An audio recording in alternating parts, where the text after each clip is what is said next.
Curtis Trades here, and today I'm going to show you how to change out the lid lifter hinge on your THULE cargo box. And this is the lid lifter hinge, and when these break, your cargo box will sag from one side, it won't hold itself up, and it's kind of very annoying. You can still use it when it's like this because the latches that close it will still work, it just won't be self-supported. And you can actually only buy these on THULE's website. You can't really get them on Amazon. I couldn't find them anywhere else. I'll put a link in the description so you can find those.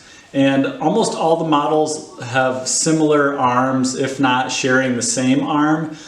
Just make sure, look on the website to see which ones it covers and which ones it fits. And that way you know you're getting the correct part. It was about $30 shipped, so it's not too bad to fix this issue that is going on.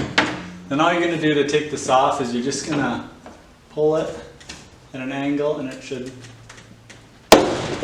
pop right off just like that. And then when you're installing the new one, make sure you open it first, because if it's open like this, it's a lot easier to install the other side of it. If it's clamped up like this, see how much force you have to use to push it? It's harder if you attach it first and then try and open it. So open it before you try to install the new part. That way it's a little bit easier to do once you're in there. So I found it a ton easier if you put the cargo box vertical and have the part that you're going to be hammering the new latch mechanism on down by the ground. That way it has something to resist when you're hammering it on. If you have it up in the air or if it's flat on the floor, when you hit with the hammer, the top just wants to kind of wiggle and it's really hard to get this new one on. And all you need to do is whack it with a hammer. That's what fixes most things, right? Whack it with a hammer. No, but if you have a rubber mallet, that'd be a little bit easier. I don't, so I'm just gonna use a block of wood just so I don't damage the part when I'm installing it. And if you forget which end goes on which side, look at the opposite end. On this one, it has the skinnier piece on the top. So you're just gonna put it on here, whack it with the hammer until it goes on there.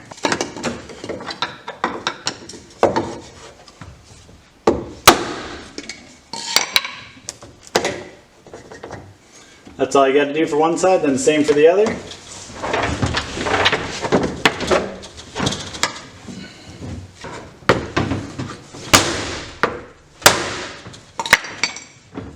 And there we go, it's on.